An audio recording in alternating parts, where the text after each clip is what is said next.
So far this season, we've looked at animal attack films that were shot under relatively controlled circumstances by movie studios in reasonably safe environments. But what happens when independent filmmakers, obsessed with capturing the best footage they can, work with real, dangerous animals, up close and personal, with no safety measures in place? Come on, you should go with your friends. In 1981, actress Tippi Hedren and her husband, filmmaker Noel Marshall, completed making a film that had taken them over a decade to make, about a family living on a nature preserve in Africa with tigers, lions, and other big cats. No!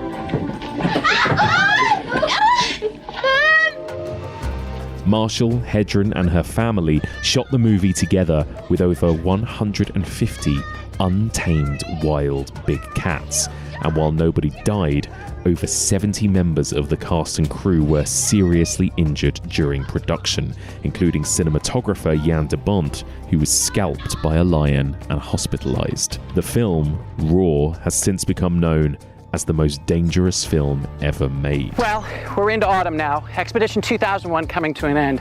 The bears moving safely towards their winter dens. The foxes hiding in the woods, safe from the humans that would come to harm them. 20 years later, filmmaker Werner Herzog made a documentary that assembled the footage of filmmaker and conservationist Timothy Treadwell, who spent 5 years filming over 100 hours of incredible footage of him living in Alaska among grizzly bears. Unlike with Raw, Timothy Treadwell and his girlfriend Amy Huguenard were tragically killed while shooting their footage, both killed and eaten by grizzly bears. Both Raw and Grizzly Man are less about the protection and the preservation of wildlife and more about the hubris and the arrogance of white Western filmmakers who underestimated the dangers of nature. Join me as we continue exploring the evolution of nature in horror, and we look at the real-life dangers of living with wild animals in Noel Marshall's Raw and Werner Herzog's Grizzly Man.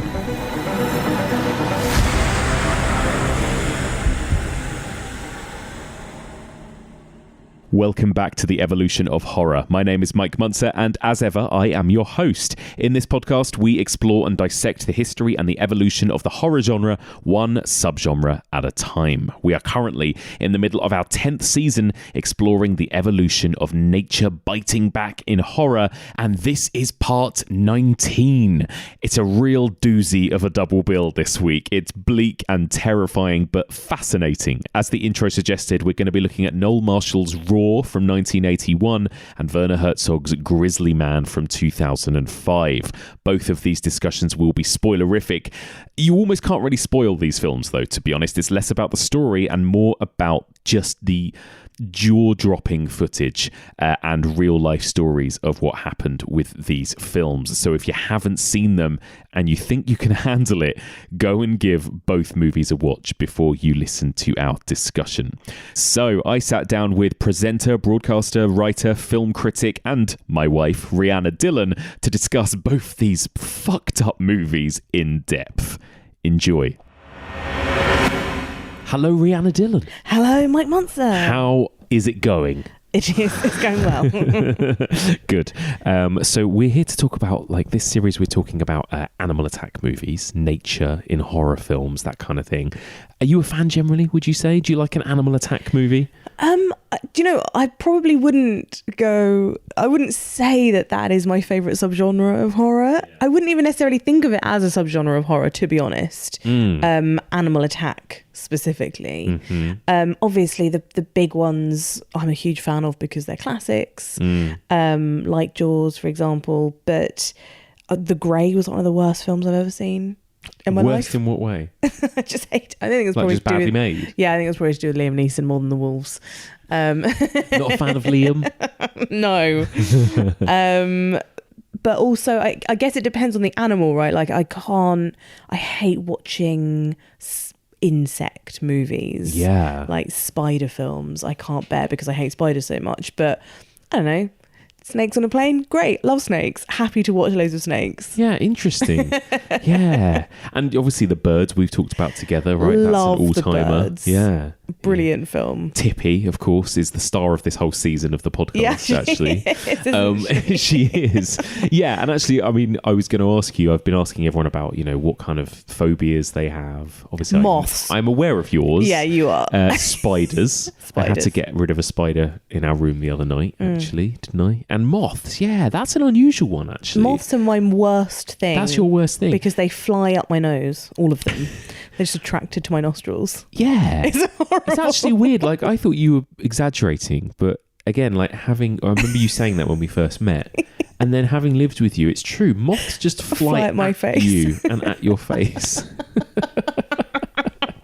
I think I've always hated them. Because the fact they just like disintegrate. I mean, what the fuck? Yeah, it's really creepy. It's so creepy. They just disintegrate. But also, like, I like turned on a lamp once in my childhood bedroom, and a moth flew from the lamp up my nose and disintegrated in my nostril. So yeah, exactly. Like, once that's happened, it's really difficult to ever come back from that. And they do fly at me. So didn't you have a thing around a campfire or something? Oh my god, yeah, I had a panic attack in Australia once because we were like in the middle of the bush in Australia, and all these insects were flying towards this campfire that they'd made, and like this huge moth thing like kind of flew at it and then flew out and like landed like, I can't remember, on me, and I just screamed, had a panic attack, and had to be taken home in tears. Oh.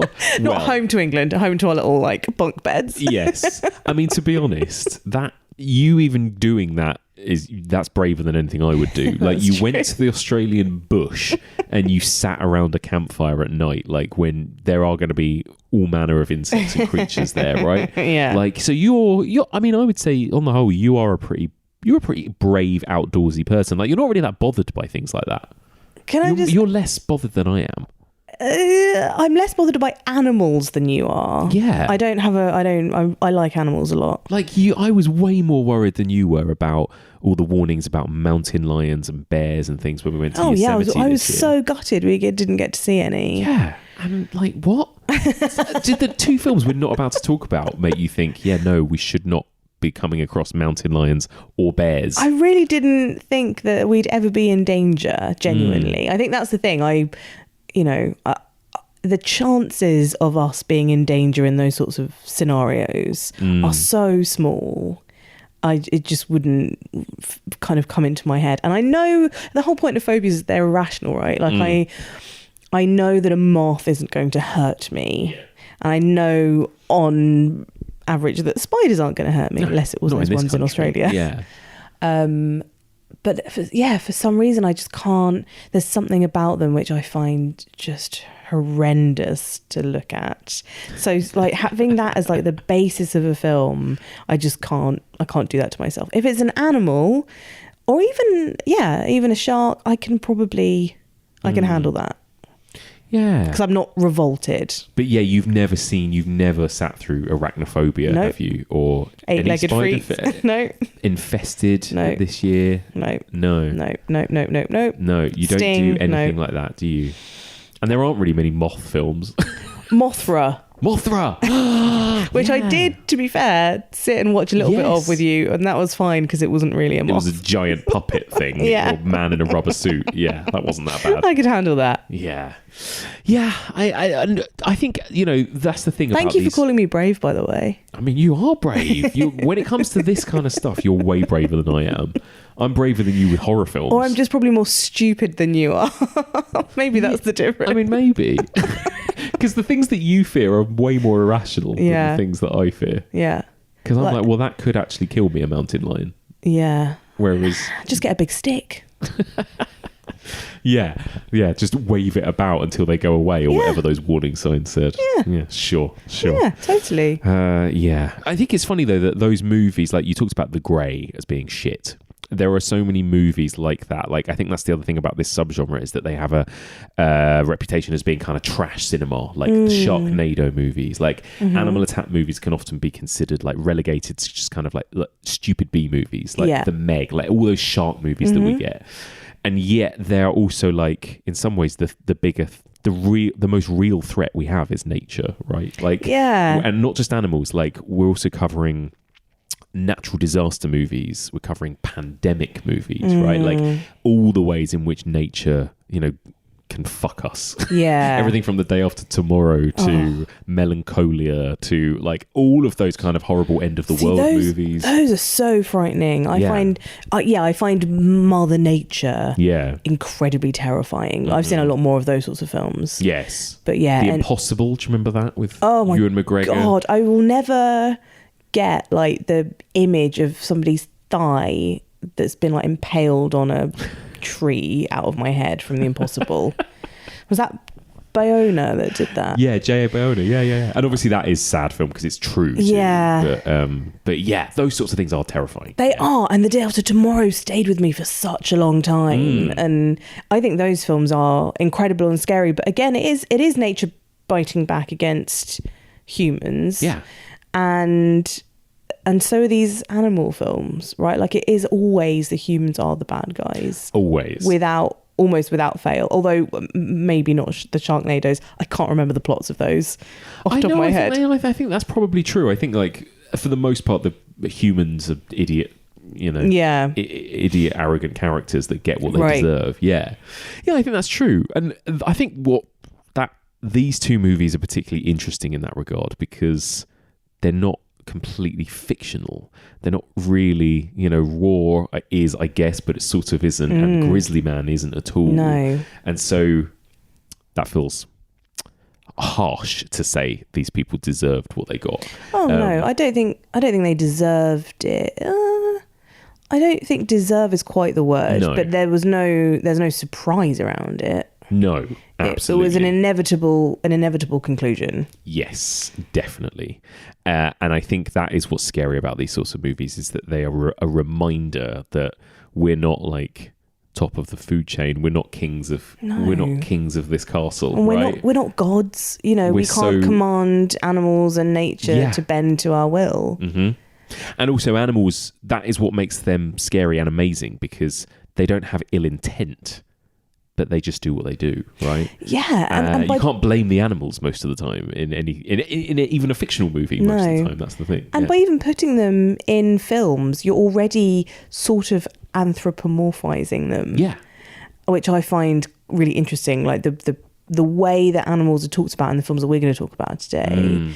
You know, we assign them personalities. We assign them personality traits, and this one looks really mean, or in the same way that we would a human, because that's the only way that we can assess things is by putting them into a language that we know, and that's to make them as human as possible. Especially when we're storytelling too, right? When we're talking about films or stories or books or whatever. But it's completely irrelevant. It's not true.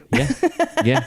And then there are things like Jaws, which caused kind of animal activists to, you know, because it gave sharks such a bad rep, like, you know, because it does make that shark so villainous. Yeah. Which, again, of course, that's ridiculous and harsh on sharks because they're just doing their shark thing, right? And I don't think they actually really eat as many people as Jaws makes. Going about their fishy business. Yeah, exactly. Yeah. So, yeah, it's like all they definitely don't eat as many people, by the way. They don't at all, do they? Mike. What? Well, you're terrified of sharks. Well, who wouldn't be?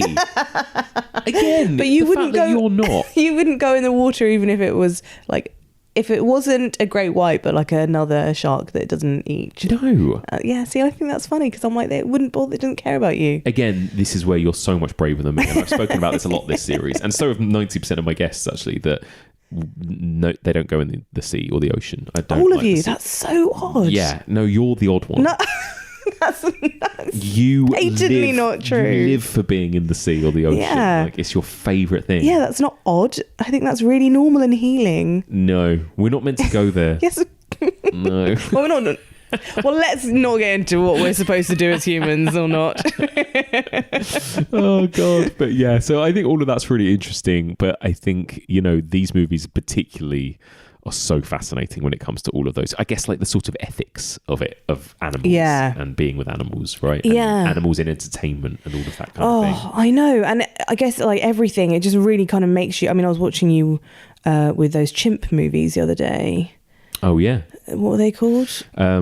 Link and Monkey Shines, which I'm going to be covering next week. Yeah. Right, okay. And just, the idea of training animals for the purpose of entertainment. And, I find that really quite sickening. Yeah.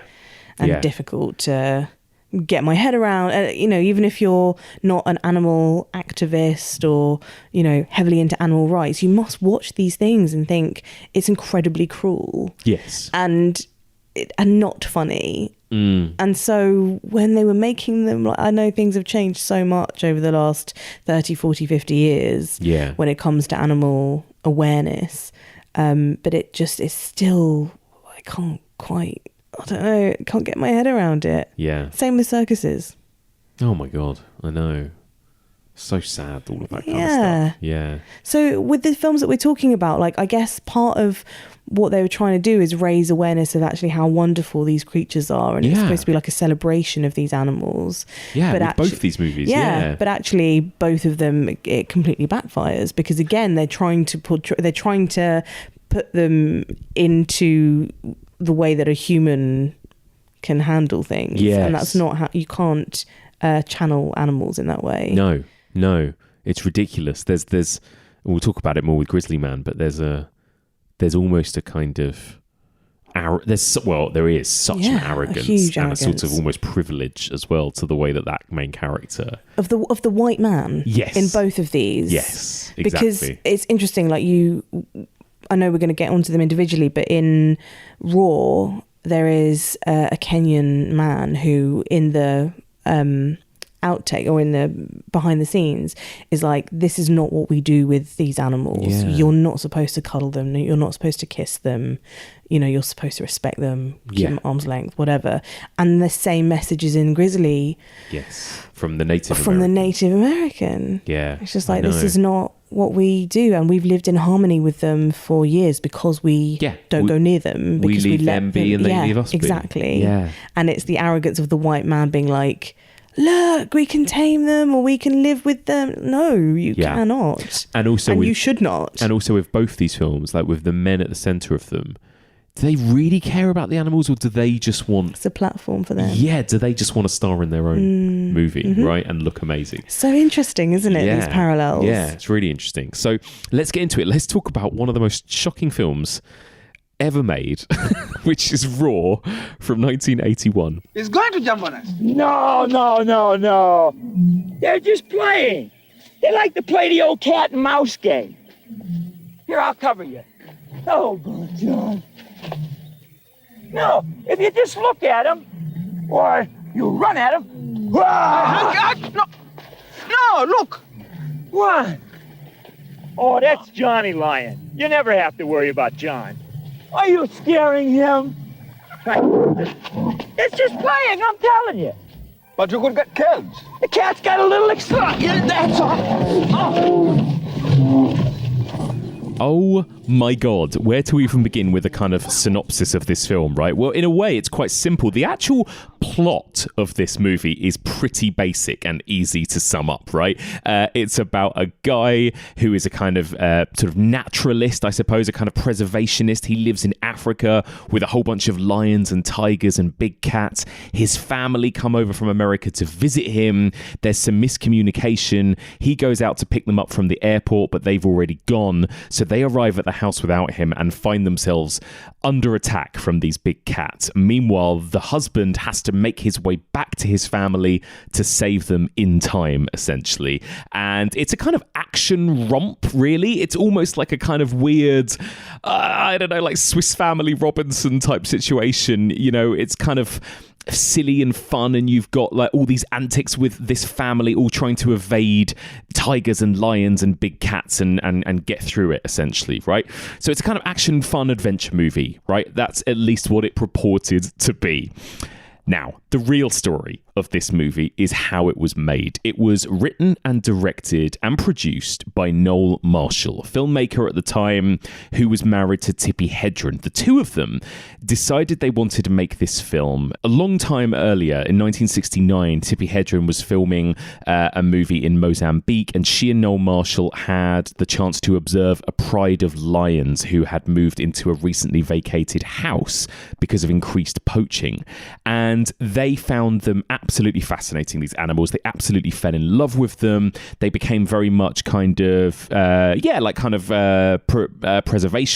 environmentalists. They were kind of horrified by this idea of these cats being poached, and they wanted to make a story that really kind of celebrated these incredible, beautiful animals. So what they did was they decided to make a film in California, for the most part, with a whole bunch of wild, untrained big cats.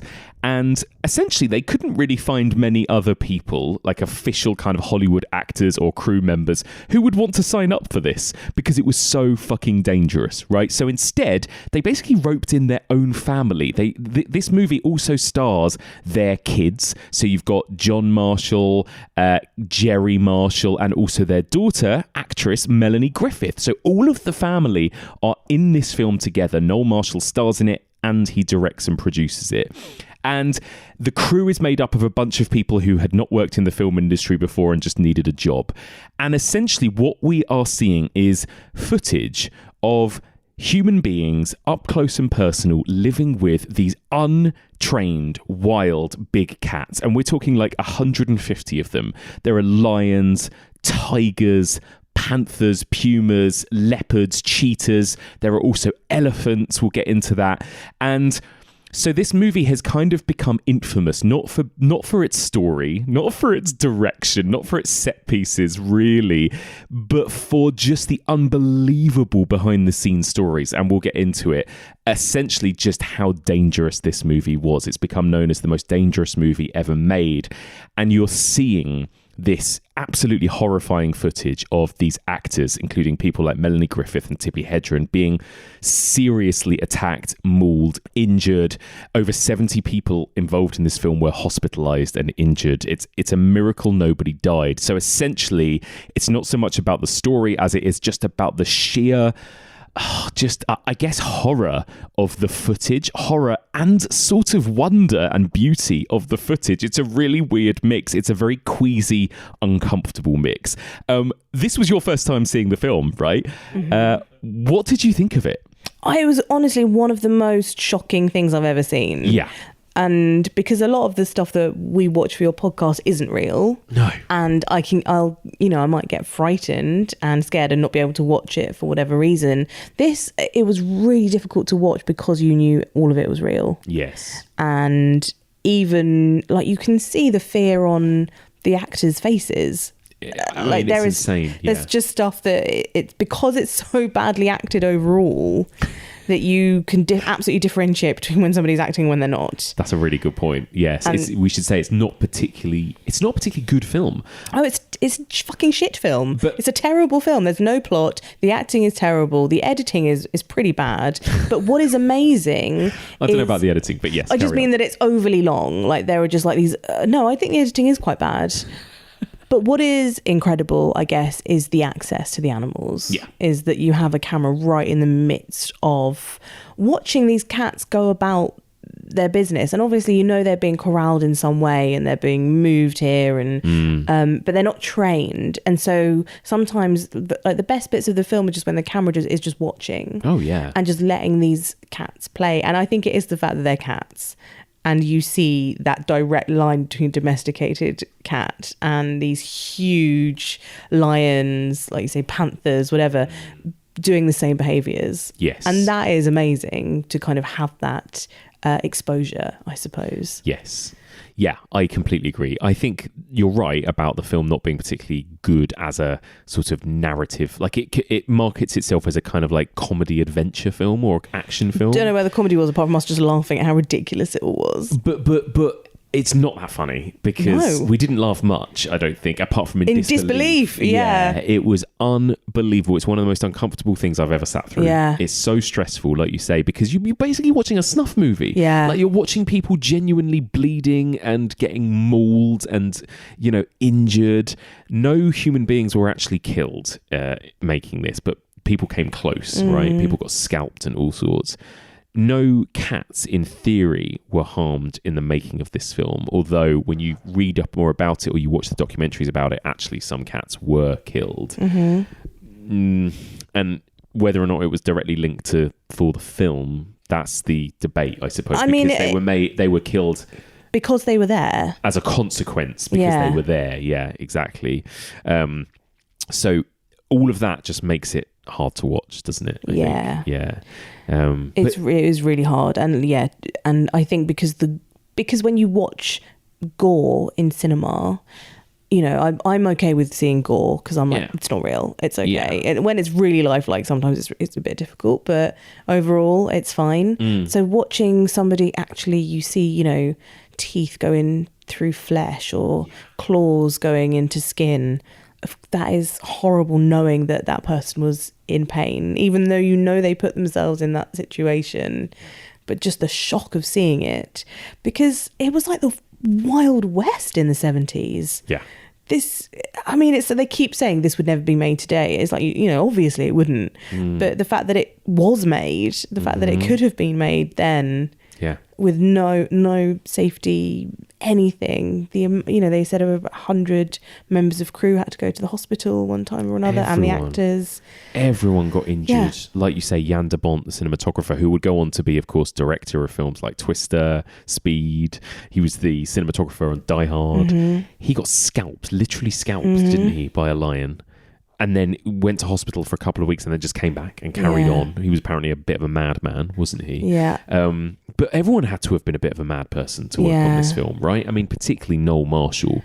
Who does not come across well, I don't think. Well, no, because again, you can't help but think that it's this kind of slight, arrogant vanity project for him, right? Like, he loves these animals, but it's this thing, like you said, where he thinks he can live with them and he thinks they'll respect him in the way that he respects them. He wants to be the alpha lion. Yes, this idea of being the alpha. Oh, God. Exactly. I mean, which again, we're going to see with GRIZZLY Man, it's like the most sort of gross masculine thing I've ever heard, isn't it? Yeah. Of like, I'm so alpha. What is it? You know, there was that thing that went around recently about if you ask men if they thought they could be a lion or a bear or whatever it was in a fight, and whatever percentage said yes.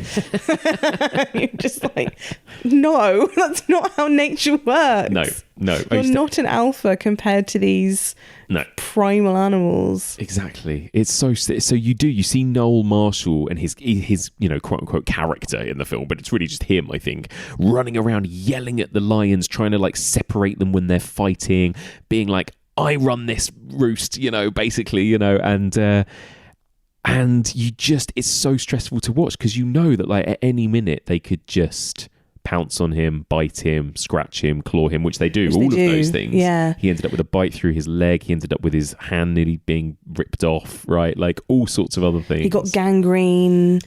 Because he had so many bites. He got so infected. Yeah. Ooh. And again, just like watching it, I just remember there's that first sort of 20 minutes. Yeah. Where there's just hundreds of lions just roaming around and pouncing on people.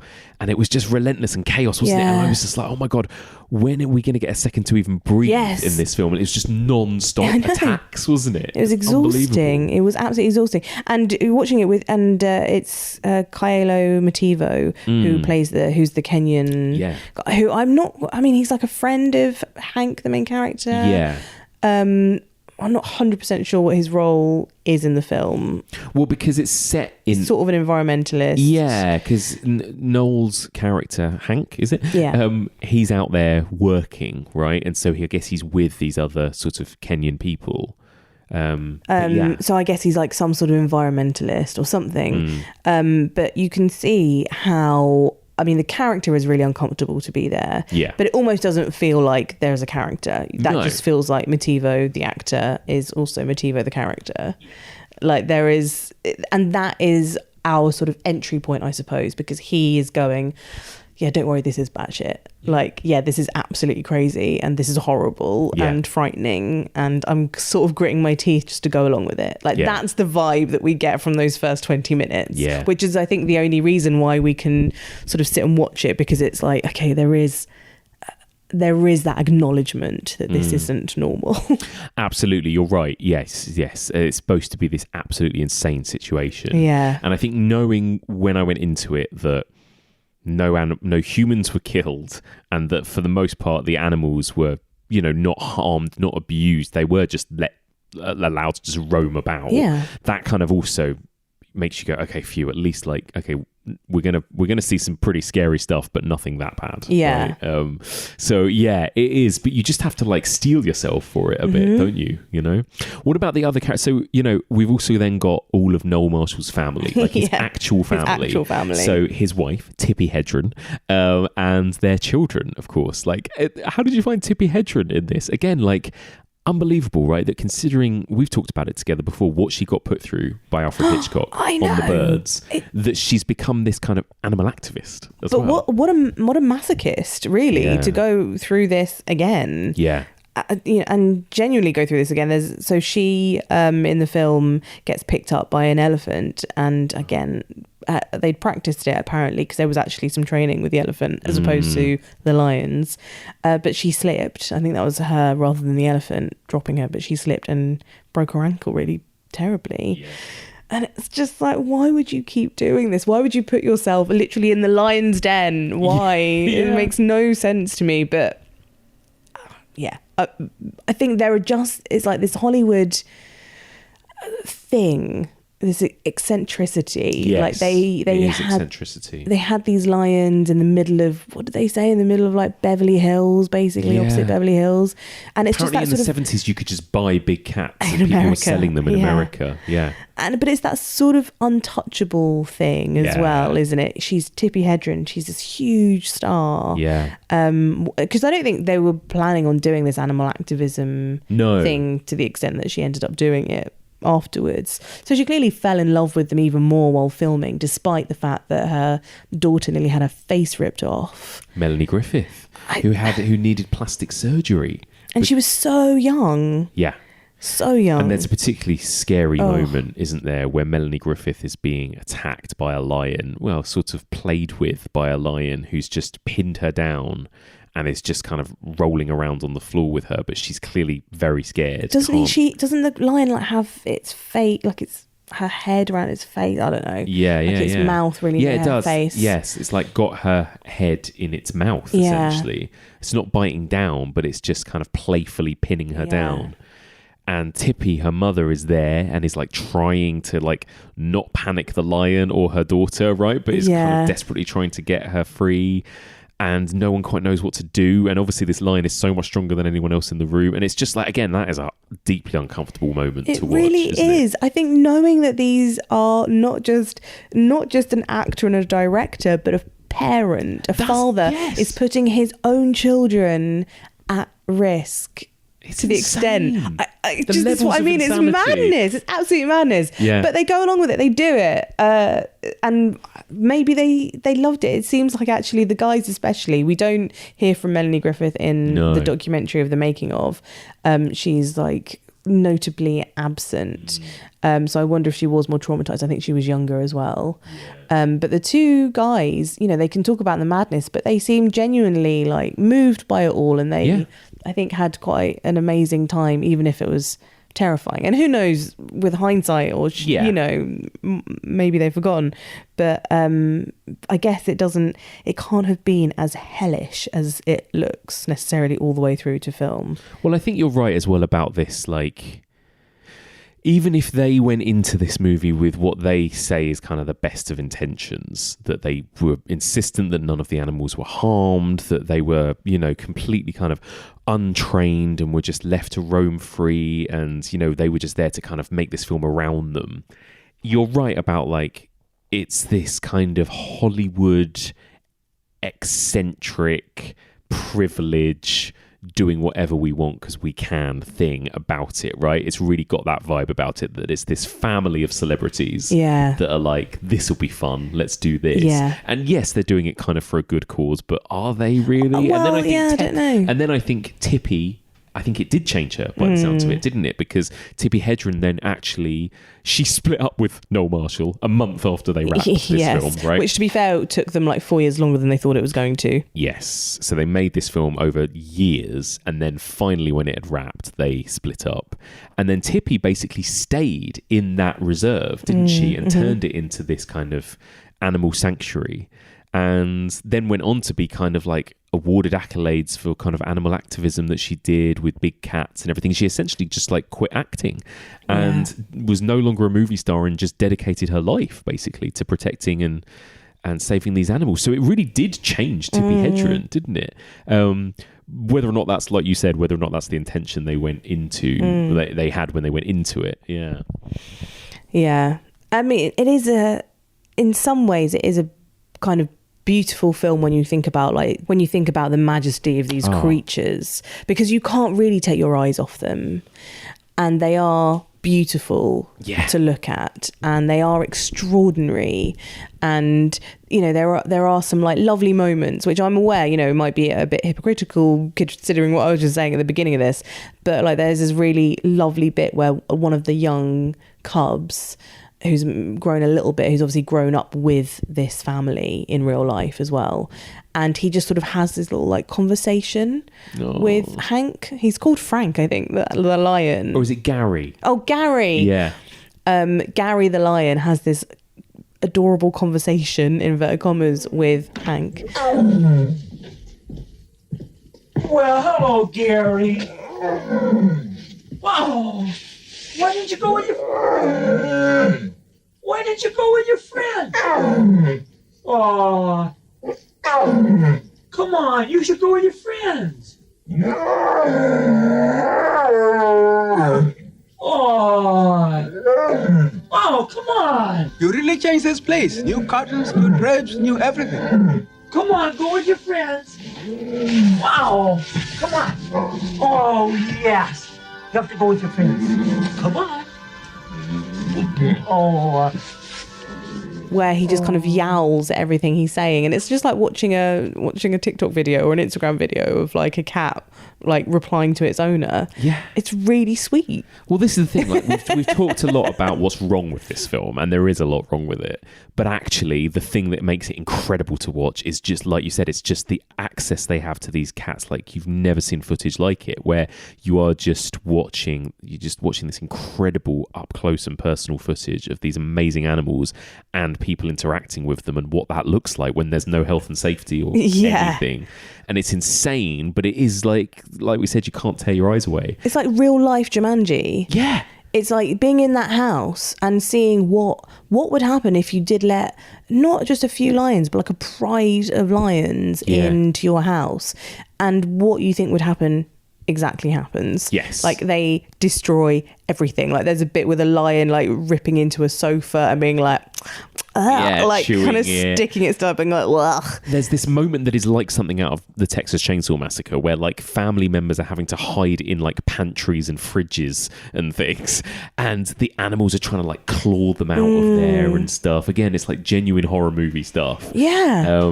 But again, they are scary, these creatures, but also, like you said, they're kind of just acting like big cats. Yeah. Right? When they're in the kitchen, they're just like, you could see them like trying to knock things off surfaces and getting freaked out. Like, you know, can get really skittish. Like a cat will jump miles if you make it jump. And again, it's just like one of those videos that you watch online. Yeah. But just with a cat that's like 20 times the size. Hello, everybody. Just interrupting this week's episode momentarily to thank this week's sponsor. That's $20 Patreon subscriber Gary Mulholland, who is the co-host of the What's Wrong With This Picture podcast. He co-hosts that with Lindsay McCulloch. Gary sent me a lovely message, which I'm going to read now. He says, "Hello, Mike. It's a genuine thrill writing these few words to you, knowing that my name is due to pop up on my favourite podcast. Like most EOH obsessives, I've been a horror fan since childhood. where my mother was allowing her 8-year-old to see images on TV that she probably shouldn't have. However, it was chancing upon Evolution of Horror a couple of years ago that made me fully realise for the first time that horror has always been my favourite movie genre, and EOH has sparked a very fruitful period of obsessive horror watching and watch listing in an attempt to see every good horror movie ever made before I die. Futile, obviously, but it keeps me out of trouble. Therefore, although my co-host Lindsay and I pride ourselves on our eclecticism, our podcast, What's Wrong With This Picture, tends to feature a healthy dose of horror, in a format where we dedicate an episode to one film and attempt to analyse, interpret and celebrate its existence so that more people will get the pleasures from it that we do.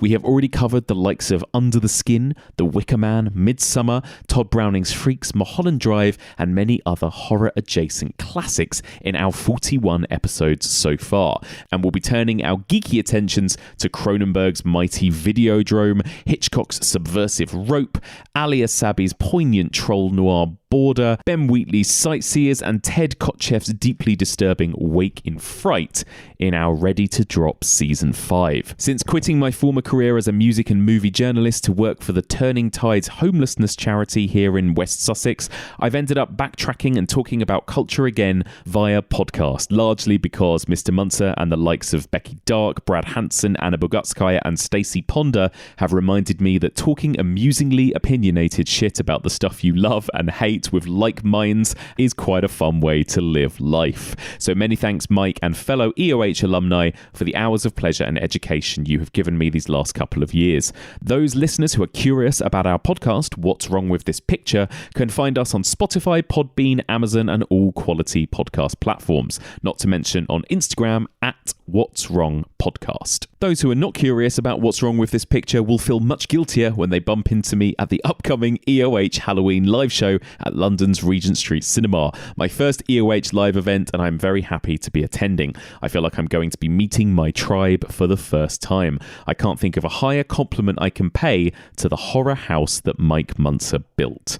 Thank you so much, Gary. What a lovely message. And I will be sure to check out your podcast, What's Wrong With This Picture. It sounds very much up my street. And for anyone here listening, it sounds probably very much up your street too. Please do check out Gary's podcast that he co-hosts with Lindsay McCulloch, What's Wrong With This Picture, which you can find wherever you get your podcasts. One more time, a huge thank you to this week's sponsor, $20 Patreon subscriber Gary Mulholland. And don't forget, if you want to become an official Evolution of Horror sponsor, get your own little dedicated segment in an episode just like Gary, you simply need to sign up to our Patreon at the top tier of $20 per month. That's only about 15 British pounds per month. And you will get access to a back catalogue of over 300 episodes, and you will get your very own dedicated segment here where you can plug your podcast or blog, or simply just write me a message that you'd like to hear read out. Just head to patreon.com/evolution of horror. That's patreon.com/evolution of horror. What do you think of we've talked about this briefly already, but like on this series, but cats and the way they're portrayed in film, because I think that's always really interesting, that like stereotypically dogs are kind of like the friendly, good, loyal guys, yeah. Cats are often portrayed as snidey, scheming, selfish, usually more evil, vicious, and vicious, right? There's something really interesting about that, and it goes all the way back to even like ancient Egypt and how like cats were worshipped as gods and things, right? That they're considered more intelligent, more scheming, that like in the animal kingdom. I think all of that stuff's really interesting as well, like the personality traits that we assign to different species of animals in a way, Interesting. But also like cats are really cute as well, aren't they? Famously. Yeah. I guess they're not. There is a bit, because they try very much being the operative word, to get some sort of plot going where it's a bit Lion King-esque. Yes. Where they have Robbie the lion versus, I can't remember what the other one's called. Is it Tagore or Tiger? It sounds a bit like the word tiger. But but Tago or something. Tago, yeah. Who looks like Scar, who has like the sort of blacker mane. Yes. And they keep showing him with like blood all over his face, and who knows if that's real blood or not.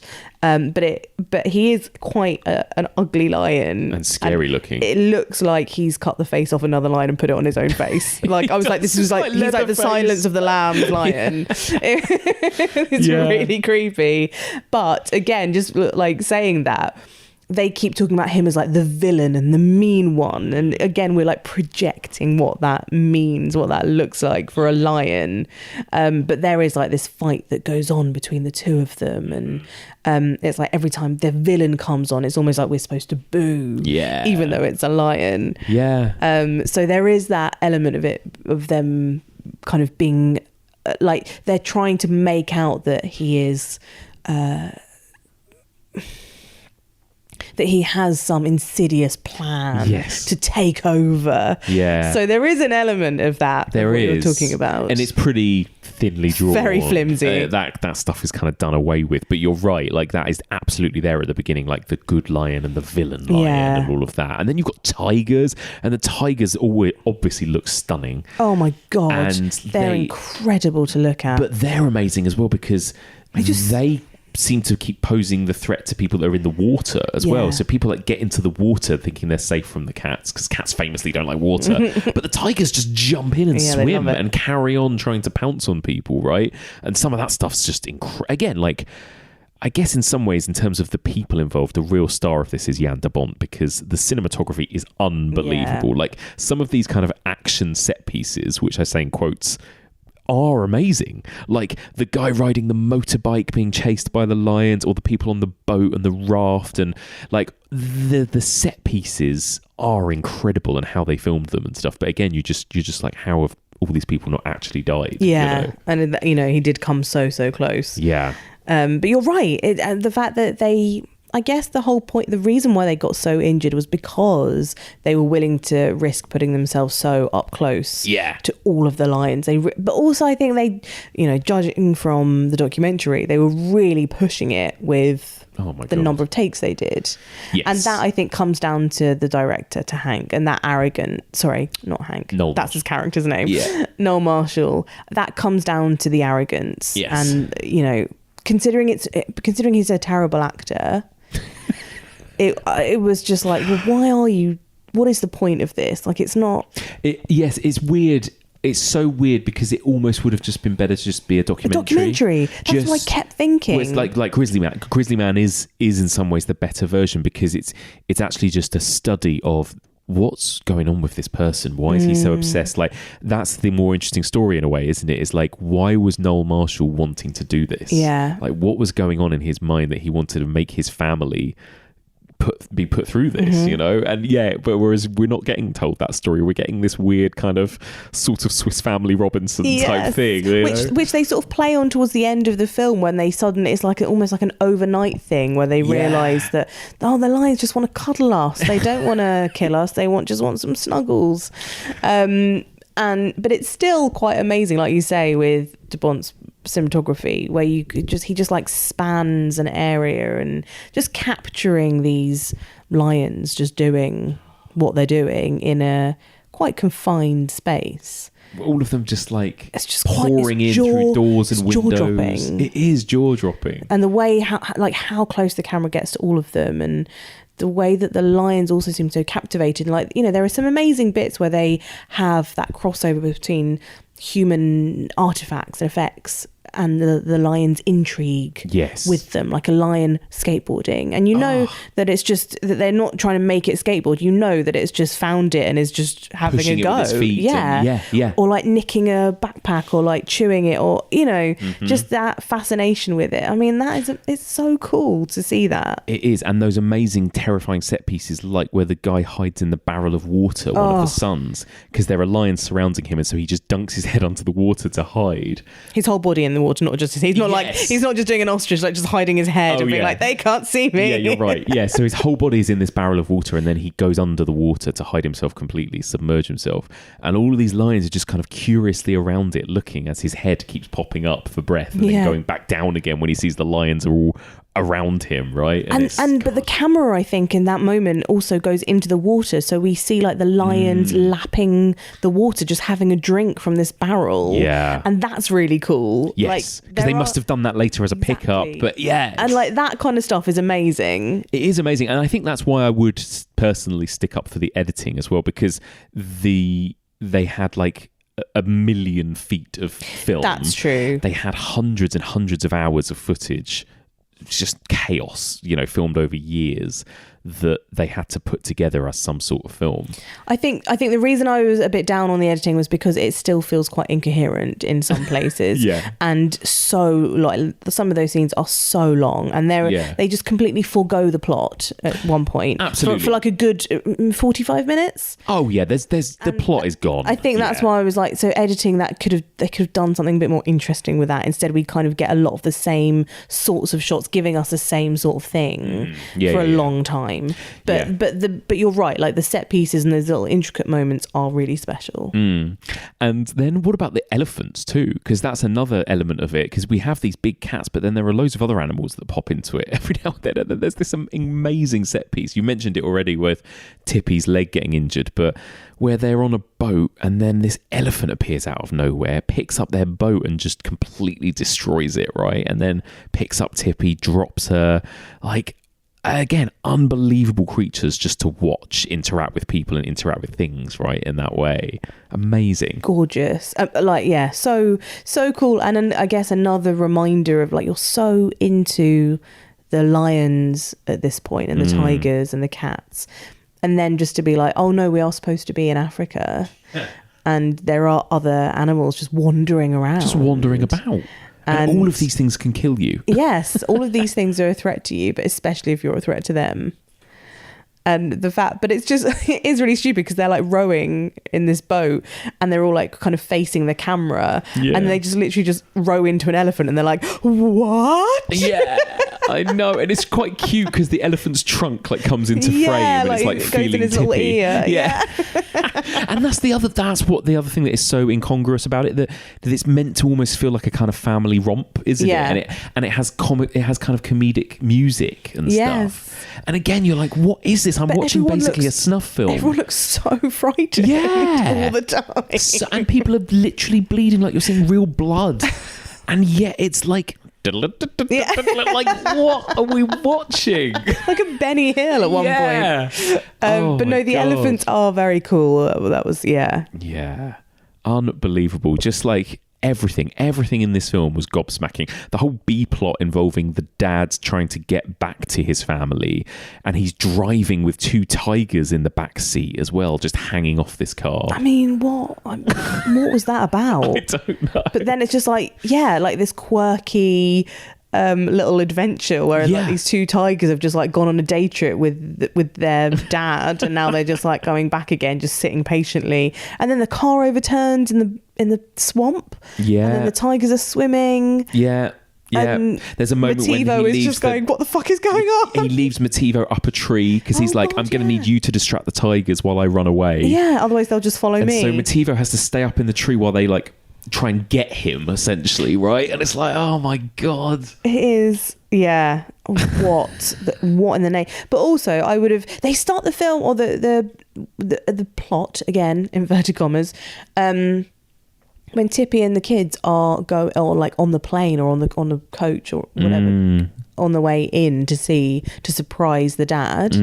They're talking about the fact that they've been separated for a little bit, or they haven't been getting on very well recently, the mother and the father, and their sex life is then they start talking about their sex life, and I'm like, sorry, this is, and Tippy Hedren is talking about it to Melanie Griffith, and it's just like, so in the film you're mother and daughter, in real life you're mother and daughter, in the film it's her real dad, in reality it's her stepdad. In what world is this a normal fucking conversation to be having? It's fucked up about your sex life, and why is that in this film? Do you know that a man can have as many wives as he wants to here? And what is that supposed to mean? I mean, how could you be away from Dad for so long? You know that your father and I were having problems, and we thought it would be better to be apart for a while. Absence makes the heart grow fonder. The heart, maybe, but what about the sex glands? sex is all you think about lately, young lady, you'd better watch it or you're going to get your little tail in trouble.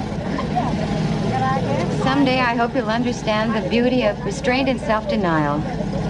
Well, I hope it wasn't restraint and self-denial that drove Dad away.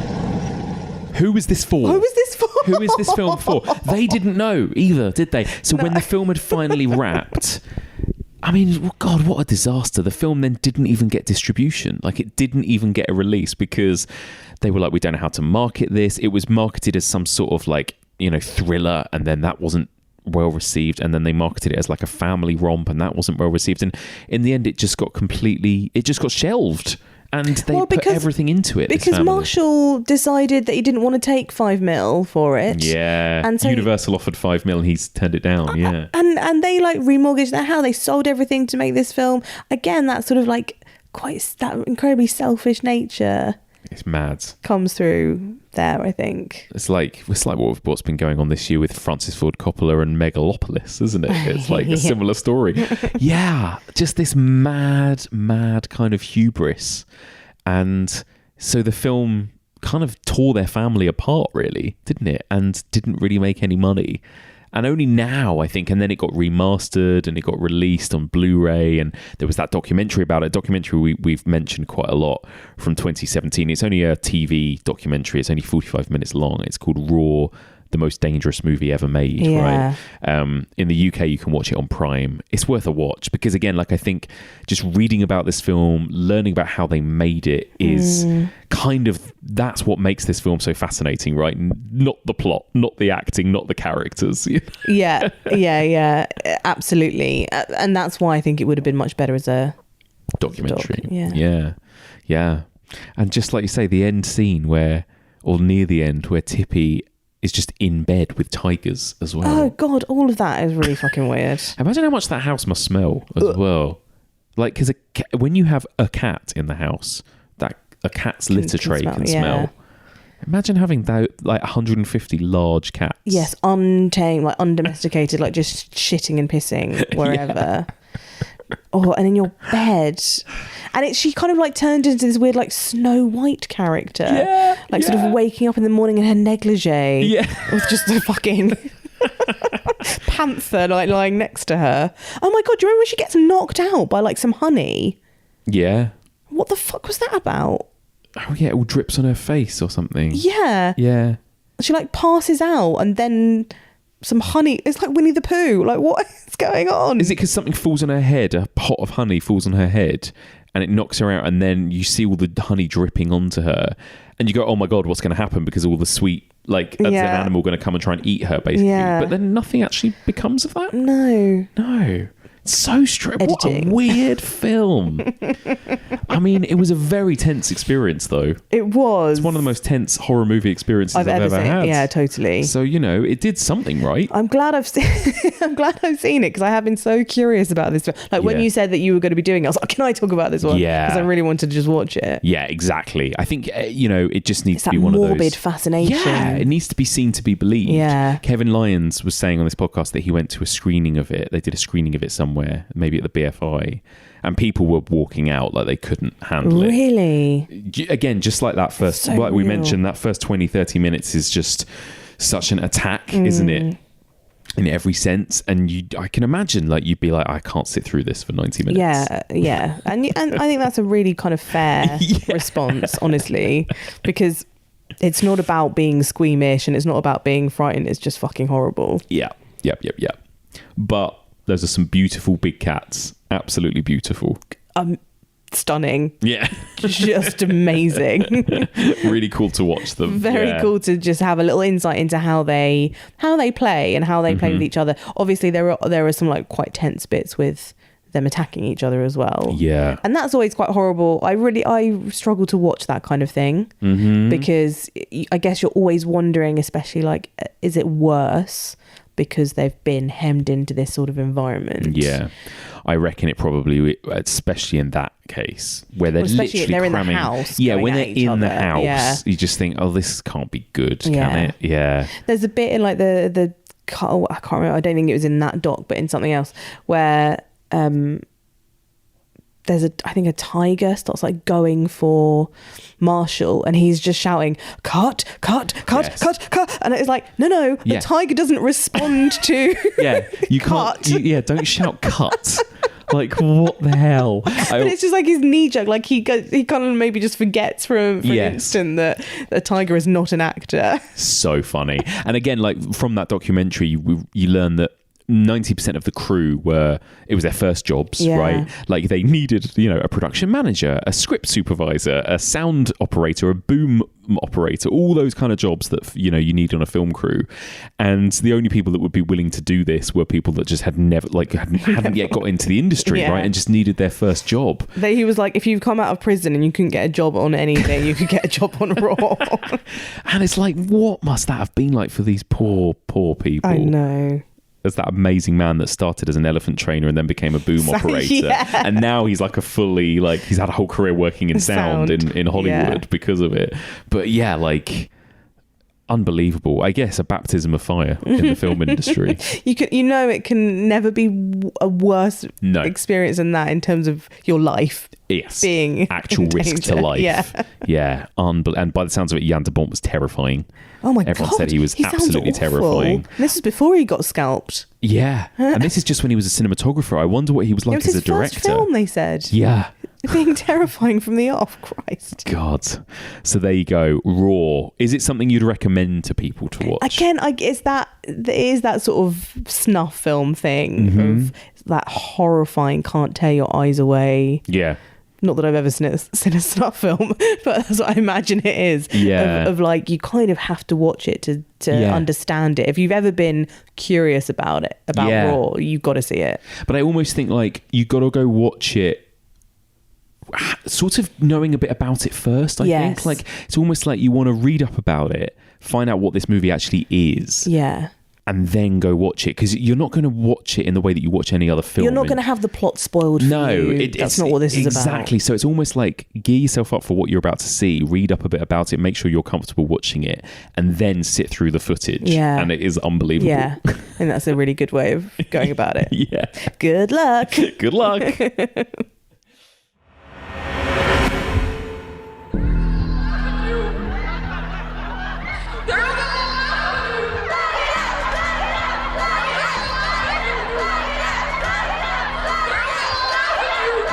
Sorry, Cassie.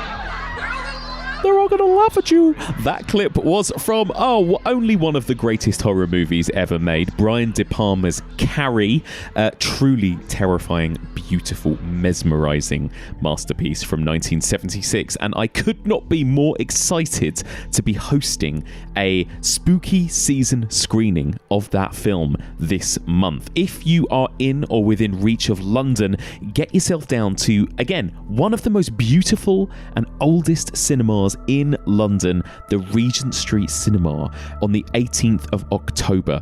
And we are going to be screening Carrie on the big screen, followed by a live panel discussion. This week's guest, Rhianna Dhillon, is going to be joining me on stage, along with my regular screening co-host Becky Dark and writer, actor and critic Izara Barber Brown, and we are going to be discussing the film in depth on stage. We'll also be around to hang out with the audience and chat to people afterwards. We always love meeting people who come along to our events, so please do, if you can, grab your ticket while it lasts. Our Halloween show at the Regent Street Cinema is, I think, about to sell out any second now, but there are still tickets available for Carrie. So again, if you're in or within reach of London, grab tickets while you can. Head to evolutionofhorror.com/events. That's evolutionofhorror.com/events.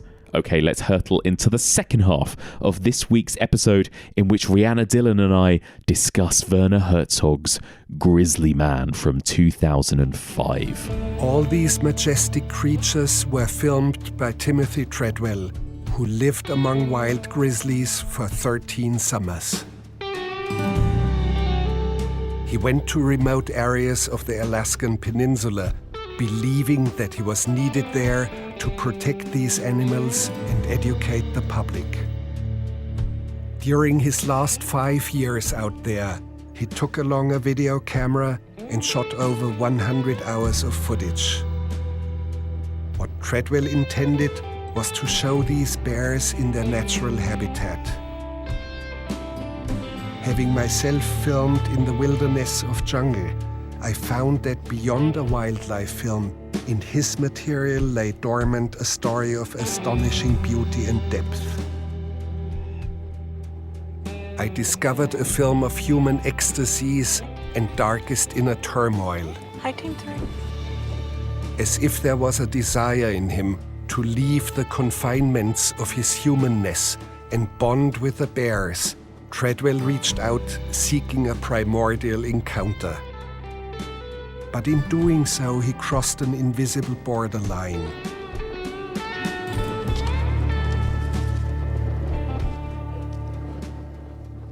Okay, so from one fucked up movie about people living with animals to another. Yeah. Let's talk about GRIZZLY Man, the Werner Herzog documentary. So this was an award-winning documentary from 2005, and it basically tells the story, it chronicles the life and death of a bear enthusiast and conservationist called Timothy Treadwell. He and his girlfriend Amy Huguenard essentially went out into this national park in Alaska, lived with bears, shot video footage of bears. Again, incredible intimate footage, the likes of which you just don't really see. But of course, famously, he was killed. He was mauled to death, and so was his girlfriend, by a bear in 2003. And Werner Herzog has essentially created a documentary that's told his story, the story of this man who went out there, I think, for 13 years in a row, right, and lived with the bears and shot all this incredible footage. He also shot a lot of kind of almost like diary entry footage of himself as well. This guy is quite a complex man, kind of thought of himself as a bit of a presenter and a bit of a celebrity, almost a bit of a... You can imagine now he'd be like a bit of a TikToker or a YouTuber or an influencer, right? It's almost like he was a proto like version of that. Steve Irwin that type too. As well, right? I think that's kind of probably who he idolized. Yeah. Wanted to be like. Yeah.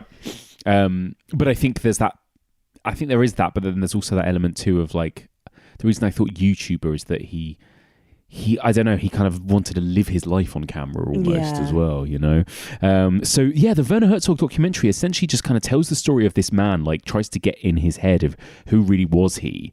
What was his fascination? Why was he so in love with these animals? Why did he almost like consider himself one of them, right? Yeah. And it's a really interesting mix of footage of, you know, that he shot when he was out there, Werner Herzog's own kind of brilliant musings, and interviews with people that knew him, people in his life. Again, strange people. Yeah, I'll say. Just a fascinating movie filled with interesting, weird and wonderful people. What did you make of this particular story and this documentary? This, again, I've always been fascinated by, and it's my first time watching it. Yeah. Like, you know, you hear these kind of stories. I knew, obviously, what happened. I interviewed the editor a few years ago. Yes. Joe Beanie. And I made a video essay with him as well. We've both worked with him. Yeah. Weirdly. Yeah. So it was kind of really eye-opening for me. I hadn't quite realised the extent, again, like similar to Raw, like the extent of footage there was that Werner Herzog had to kind of play with. I hadn't really realised that this guy was, like you say, and that had sort of put himself in the presenter sort of category almost. I thought he was more just filming the bears, but he's very much filming himself. Absolutely. With the bears. Absolutely. And I think that's what Werner Herzog, right, was clearly fascinated by. Like, Werner Herzog isn't really interested in telling a story about the bears and about the kind of preservation, the nature side of things. It's more a look at him, the man, right? And kind of humanity in general in the way that Werner Herzog does, kind of looking into the soul and all of that kind of stuff. So how many times are you going to crack out your Werner Herzog impression? I'm not very good at it. It sounded a bit like Arnold Schwarzenegger. I can't do it. You can do it sometimes. It's very funny. Look into his soul. It's a very unique accent, but I love it. And I love him, Werner Herzog. I think he's a fascinating director as well. So so it was your first time watching it. But so did you... I mean, what did you make of this man, Timothy Treadwell? It's so... It's so complicated, isn't it? The relationship as a viewer that you have with somebody who has died doing something that they love. Yeah. Actually, who did it, dying absolutely knowing the risks involved and what they were doing. Yes. Almost he just embraced that was how he was going to die, right? Yeah, although there is still like all the way through, he's sort of saying they can kill you. I'm not going to die at their hands because I'm cleverer than that. He kind of says that all the way through, but he also is very aware of how dangerous they are. Yeah. Because he also talks about that. That there are times when my life is on the precipice of death, and that these bears can bite, they can kill. And if I am weak, I go down. I love them with all my heart. I will protect them. I will die for them. But I will not die at their claws and paws. I will fight. I will be strong. I'll be one of them. I will be the master. So it's really weird going into it, watching him sort of having, of course you feel a lot of sympathy and sadness for a really horrible, tragic end. But there is sort of, this makes me sound callous, but there's like less tragedy in it, perhaps, with him than, for example, for his girlfriend Amy, who we hear a little bit more about towards the end of the film, who perhaps we realise was not quite as invested as maybe you think, or that, you know, he definitely more than he was. So it's really difficult sort of differentiating that. He's also, as a character or as a person, quite irritating to watch. Yes. Because he inserts himself into everything, and he goes these long sort of meandering rambles where he's clearly, you know, it's that isolation thing. It's like, if you don't, you need to talk to something, you need to talk to the camera. But then he kind of, all the stuff that he's saying is quite weird, and like he's talking at one point about how, you know how, like, if you have like a bad relationship, you're like, oh, I wish I was whatever. It'd be so much easier if I was straight. It'd be so much easier if I was gay. If it, you know, like, so I wouldn't have to deal with whichever member of sex it was. But he kind of takes it to another level. He's like, God, gay people just have it so easy. And I was like, are you kidding? He's like, gay people in America just, you know, they just have it so easy. I wonder if they have the same. I mean, I guess they do have problems, but not like me, not like with me and women. I was just like, you're fucking off your rocker, mate. Yeah, they've got some issues. If you think that gay people in America don't, like, that they have it easy. Yeah. But obviously it is meant to be seen. He's kind of almost doing it because it is going to be seen. He wants it to be seen because he is sort of making this documentary himself. Yeah. But he's also, it's just like a video diary as well. It's it's a stream of consciousness, isn't it? It's almost like a sounding board. There's no one there to argue with him. There's no one there to stop him. So he just kind of keeps going and going and going. Exactly, yes. He feels like a Twitch streamer. Yeah. You know, he really does. It's weird. Because obviously he died in the early 2000s. It came pre all of that stuff, but I kept thinking about that. I kept thinking about, like, this man would have absolutely loved the world of social media. Yeah, I think. no, he you really are would right. have. He was quite self-obsessed. Yeah, and he was a natural, clearly, actually, at just like picking up a camera and using it and shooting stuff and editing stuff as well. But I agree. Do we know that he edits? I don't think he. Oh no, you're right. He didn't really edit it, did he? It was just all raw footage. But you're right. Like, and I know what you mean, but I don't think it is callous to say that it doesn't feel super tragic in the way that he died doing something that he loved, that he knew the risks in, and that you feel far more tragic for the girlfriend who felt like, from the little we saw, probably didn't really want to be there. It's so difficult, that, isn't it? Because there's like one line in the doc which sort of implies that she didn't want to be. She was afraid of bears. She was afraid of bears. She wanted to maybe leave. Yeah. But that's just Werner Herzog saying that, like, sort of in voiceover, and something to do with Treadwell's diaries. Yes. So again, like, it's that weird lack of evidence. Like, we don't really know. The fact that her family declined to take part in the documentary, so we don't hear from any of her friends or her family.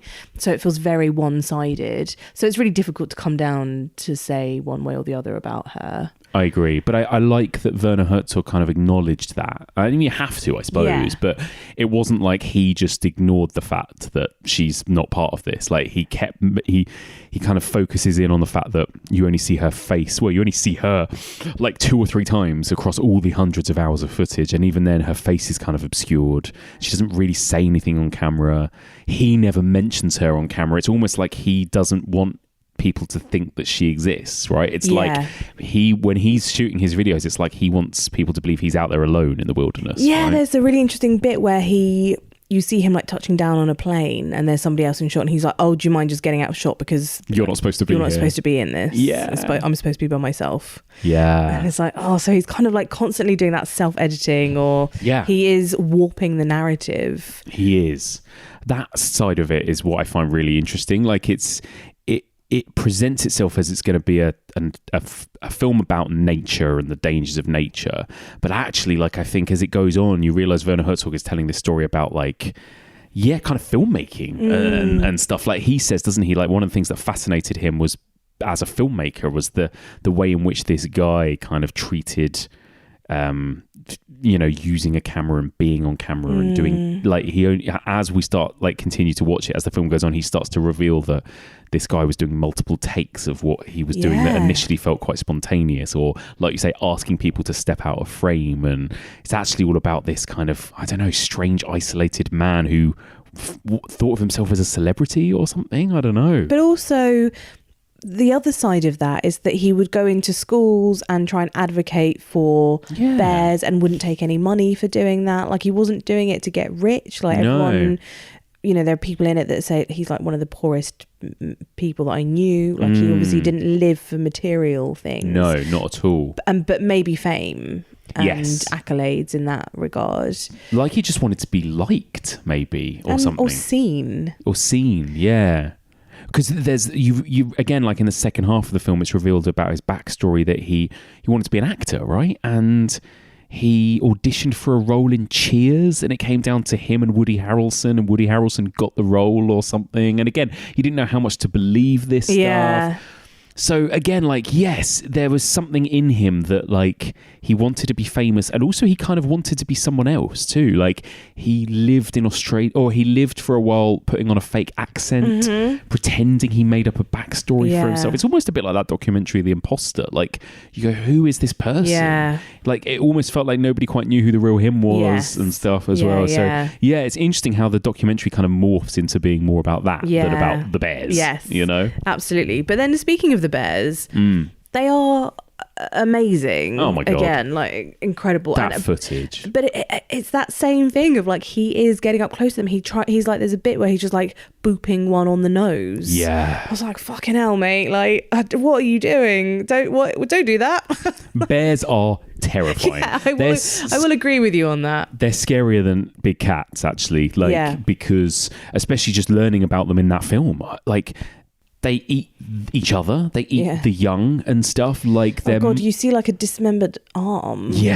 Of a baby bear, and it's really sad because the male, the alpha, just got hungry. I think wasn't it something to do with they wanted to stop the mother from lactating or something, so that they can have sex when they're breastfeeding, they can't get pregnant. Yeah, and so they want to kill the baby bears so they will stop lactating so that they can mate with them. Yeah. Again, it's scary. Perfection belonged to the bears, but once in a while Treadwell came face to face with the harsh reality of wild nature.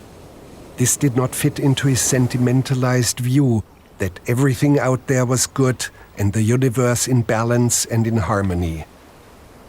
Male bears sometimes kill cubs to stop the females from lactating and thus have them ready again for fornication. Oh, God. I love you. I love you, and I don't understand. It's a painful world. Here I differ with Treadwell. He seemed to ignore the fact that in nature there are predators. I believe the common denominator of the universe is not harmony, but chaos, hostility, and murder.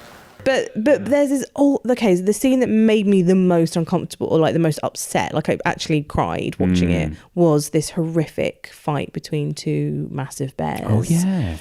Because you thought they were like playing. Yeah, that didn't affect me, that scene. I like cried because it was like they were tearing chunks out of each other. They had their jaws wrapped around each other. And again, like the ferocity and the power. And you could see fur flying everywhere. And then one of the bears just like shits everywhere. Like you can just see. And I was like, oh my God, he's just voided his bowels because he's in so much pain. Yeah, that's horrible. It was horrible to watch, genuinely. Yeah. And again, that was frightening because it was real. That is just nature. That is just what happens. That was nothing to do with Timothy Treadwell. He just captured this on camera, which in itself is amazing. Yeah, I think that's what it is. Like, for whatever reason, when it's just animals behaving in their natural way, I think it disturbs me less.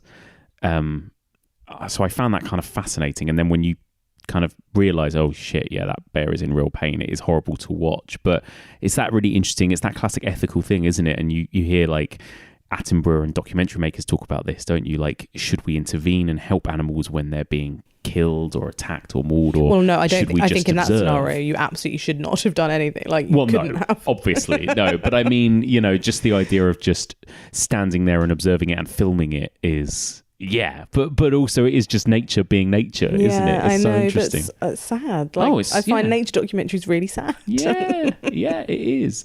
But yeah, they are. So they are scary. Bears are scary. I mean, like they do look like kind of like what get portrayed in monster movies as kind of like big beasts. Bears look like that, right? Like, they're huge, because their hairy. eyes are so close together. Yeah, and these grizzly bears have like really long snouts, and there's just something slightly uncanny about them. I guess because I don't really see bears that often, or when I do, they're like Disneyfied almost. Like or Paddington, or exactly. Like I see cartoon bears. Like I've very, very rarely really seen footage of real bears up close for that amount of time. Well, bears are they are a strange animal in that regard. In that, we were talking about how humans, I don't know, personify or put personalities on certain species. Bears are always kind of cuddly to us, right? Yeah. Winnie the Pooh, Paddington. You think of just teddy bears generally, right? And obviously Timothy Treadwell had teddy bears he was obsessed with from when he was a kid, right? He was always obsessed with cuddly bears, and even as an adult he cuddles a bear at night. He took them with him camping. But it's so funny that in kind of culture, bears aren't treated as these frightening things that will tear you apart. They're treated as like friendly, funny, cute. Yeah, Baloo, exactly.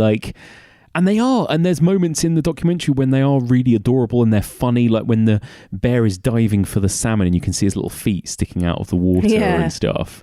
But then Werner Herzog kind of comes, I can't remember actually who it was now, which I think it was Werner Herzog who comes in and says, this looks really cute, but actually it's like the last vestiges of summer, or like they're not going to have any more food, so he's reaching for like the very last salmon on the seabed, on the lake bed. Like he's kind of coming in and being like, there's always a darkness to everything. There's always a darkness. And honestly, like that is so scary that Werner Herzog does that so well. It introduces this idea of like, if these bears get hungry, things get really dangerous, right? For humans, even for other bears. Like there's that skull. There's a skull of just a baby bear on a rock, and there's nothing else left. There's no body, there's no flesh, nothing. Clean.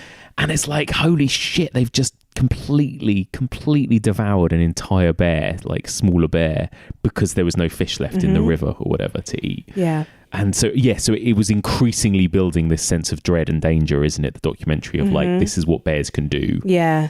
And then Timothy Treadwell is also, of course, very guilty of doing that thing of anthropomorphizing the bears because he gives them all names.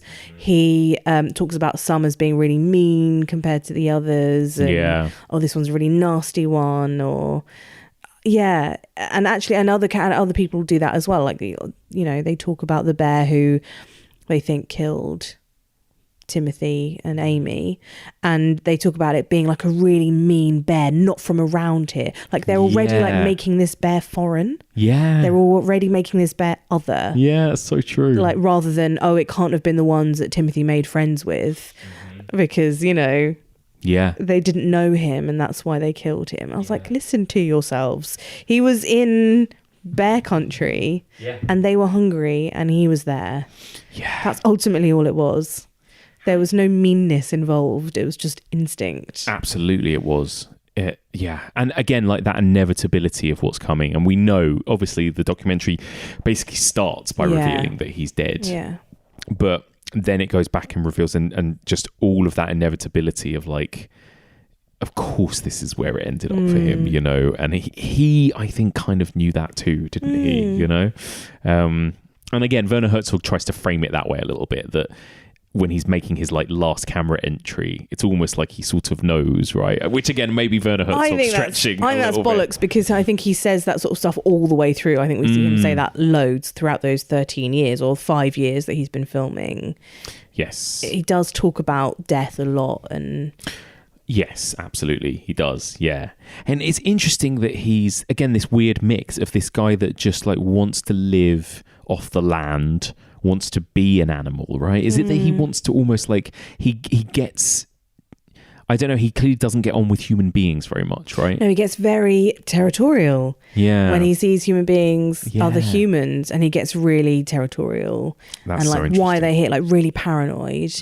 They're here to get me, they're going to kill me. And he's like taking on the characteristics of a bear. Yes, exactly. And that's people apparently who met him sort of when he was doing his thing said that he was like a bear. It's like Noel Marshall, isn't it? He thought he was like the alpha of the pack as well and thought he was invincible. But it's really interesting that he's this one thing and then he's the other. He's this man who's like at one with nature and just wants to be left alone. But then he's also taking a video camera with him everywhere. And clearly... You don't really talk about this, but clearly he must be thinking about charging his batteries. Where does he keep all of his footage? Does he keep a laptop? Does he like... Because it's loads of really well shot stuff. Like there's loads of really well shot footage. And so he's not just this man of the land, is he? Like, you know, and so that I think he's a really interesting... contradiction in that kind of way. And I think even I know what you mean, like it's kind of ridiculous when he talks about, oh, wouldn't it be so much easier to be gay? But I think I sort of understand what he means, because he's this man that just doesn't, it's like he doesn't understand human interaction, right? And in his brain, he was basically describing it as, when you're with a woman, you've got to like woo her and you've got to behave a certain way and you've got to impress her. And he was like, gay guys just get to go and fuck in a bathroom or whatever, right? Like in his mind, gay men are more like animals, like they'll just go and mate. Yeah. And so in his brain, that's why I think he was thinking it will be easy. It's almost like I think he said gay men. I think he meant bears.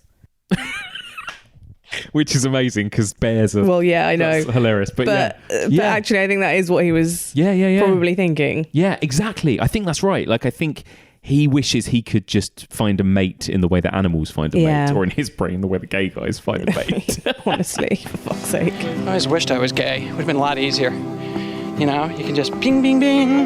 Gay guys have no problem. I mean, they go to restrooms and truck stops and they... perform sex. It's like so easy for him and stuff. But you know what? Alas, Timothy Treadwell is not gay. Bummer. I love girls. And girls need a lot more. You know, finesse and care and I like that a bit. But when it goes bed down in bed and you're alone, it's like, well, you know, you can't rebound like you can if you were gay. I'm sure gay people have problems too, but not as much as one goofy straight guy named Timothy Treadwell. Anyway, that's my story. We don't really find out why or what his past is with maybe women. He seemed to have a lot of girlfriends and partners and women that liked him. There were quite a few odd women who... There was one called Jewel, I think her name was, who sort of said, oh, he was my...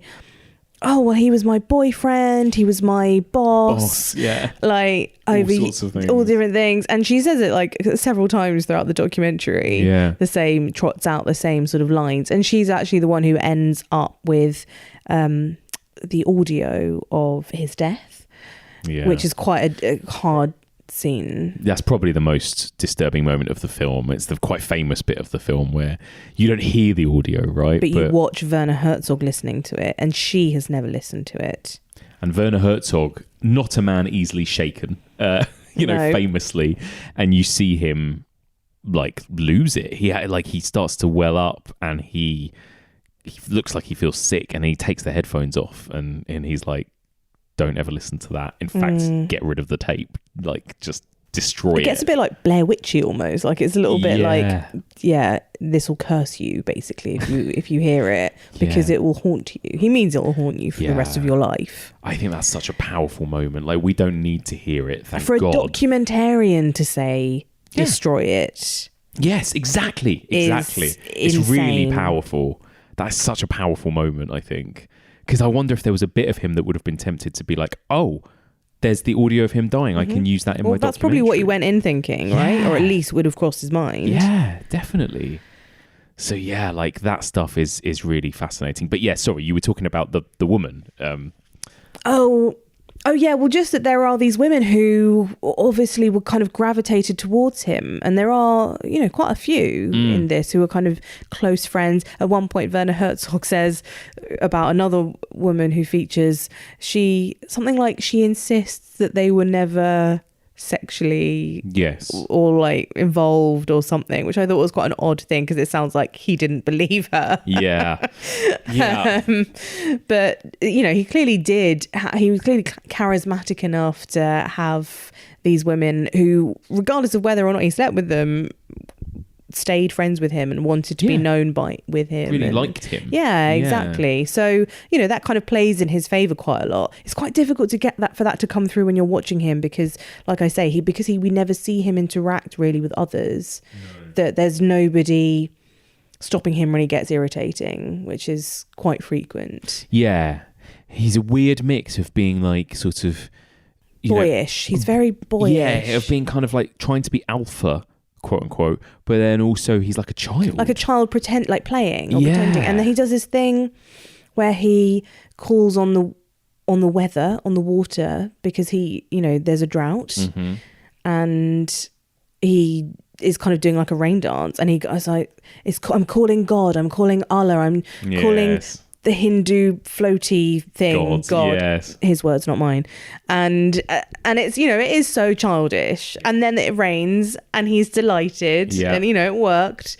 But there is like a simplicity in his brain. Absolutely. There. That's it, exactly. I think that's it. And he cannot handle like messy human relationships almost, can he? Yeah. And he starts to like really freak out about the park at one point, because the park is sort of telling him he can't camp here anymore. Like he's not supposed to get close to the bears. He's not supposed to be camping in these areas. And he loses it on film. Like he films himself having an absolute tantrum, meltdown, screaming, abuse at the park, where apparently he used to work. Yeah. So he knew these people. So, and he doesn't cope well with being told no. I mean, he's clearly very mentally unwell man, right? Like, this is the thing, and it's weird. But they never really... No. They talk about that? No, never. But surely, right? I mean, who knows? But yeah, it's a really hard one to call, isn't it? Yeah. Because yes and no. I don't think it is an insane thing to want to do something. So if you feel so strongly about the environment and want to do something, to kind of save the animals. But again, like we were saying with Raw, just by taking part in something like this, you are drawing attention to the fact that you absolutely should not go near bears and leave them alone. Right. And just by the very virtue of him existing and doing this stuff means that actually people had to come and shoot this bear who killed him.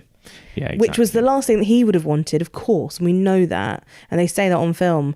But again, it was that inevitability. Yeah. It's America. What else are they've got guns. What are they going to do with them? Exactly. And there's a kind of nihilism in Werner Herzog, isn't there? Like Werner Herzog, that's what's really interesting too, is the juxtaposition of treadmill. Oh my God, treadmill. of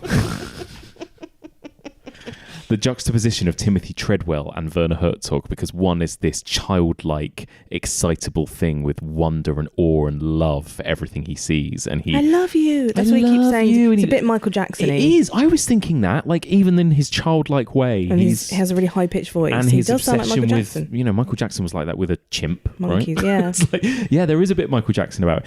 Yeah, the way he's like that, and then Werner Herzog, there's this moment when he talks about the bears, and Treadwell talks about the bears and having these kind of like love in their eyes and everything, and then Werner Herzog is like, when I look in their eyes, I see the darkness of nothing. And the disinterest. The absolute, exactly. But I'm with Werner on this. 100% I am. He sees the cruelty and callousness of nature, essentially. And like Werner Herzog is, so it's so interesting that you've got this footage shot by this kind of almost wannabe documentary maker who is painting everything to be so beautiful and perfect, and then it's been edited and shaped by this other man who's like, no, this is about how cruel the world is and how godless and awful and he's all about looking into the abyss of the human soul and all of that kind of stuff.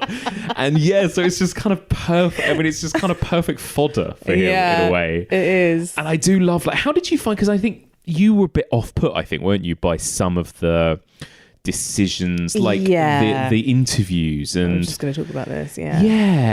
So there are, it gets, sorry, go on. No, I was just going to introduce and say, like, there are interviews with all these different people involved, and all of them are kind of weird, quirky characters, and some of them are slightly more over the top and almost feel like they're putting it on more for Werner Herzog or for the camera, right? The big example being the sort of mortician, right, who talks directly down the lens. The coroner. The coroner feels like he's out of a David Lynch film. It's so odd, like really like overly stylized for a documentary. I mean, for anything, but for a documentary especially, because he's sort of reenacting. I mean, again, this is Herzog's decision making. He's obviously set this up.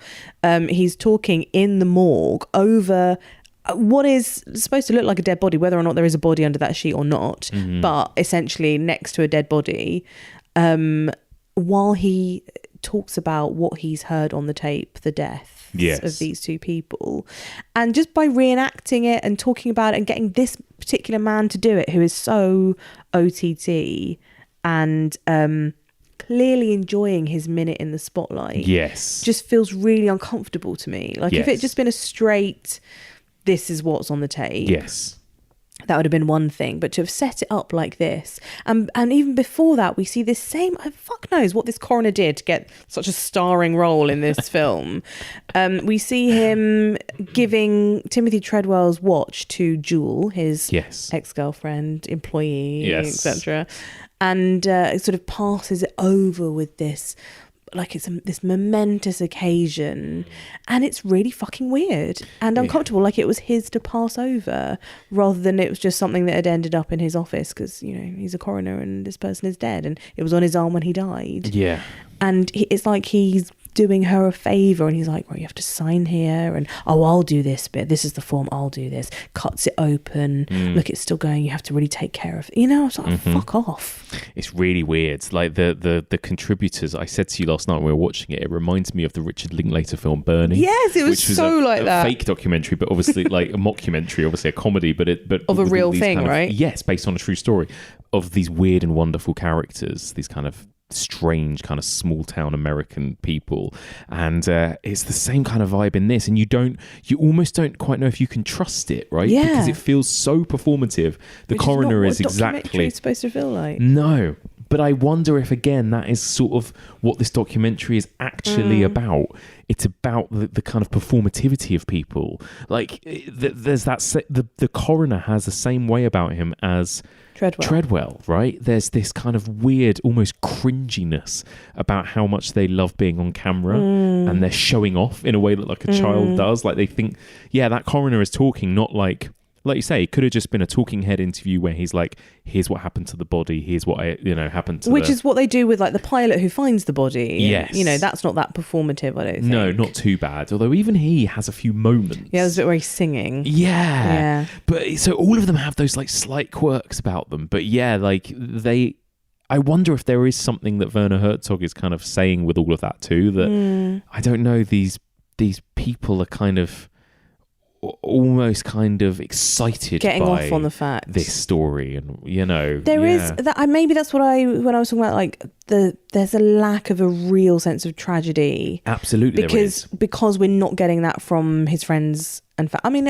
of course you do from his parents actually, and that's really sad when they go to his house. But from the friends, some of them are like, but he was hanging around with bears. Yeah. What did he think was going to happen? Like, that was his friend saying that. Not in a horrid way, but just like in a very realistic kind of way. Absolutely, yeah.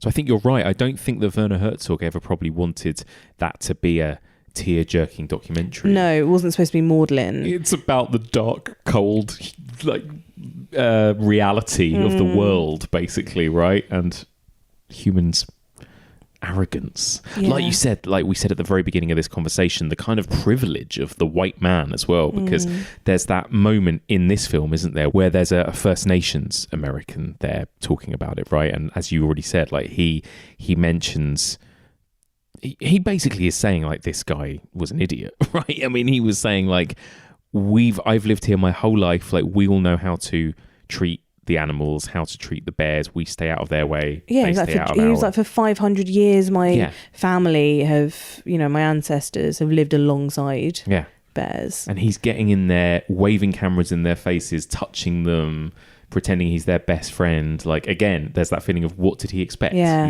It's so interesting. Yeah, it is. And how do you see Timothy Treadwell's story? I see it as something that's both... It's tragic because, he died and his girlfriend died because, he tried to be a bear. He tried to act like a bear, and for us on the island, you don't do that. You don't invade on their territory. When you're in their territory, you're there, and when you're nearby, you make sure that they know you're around.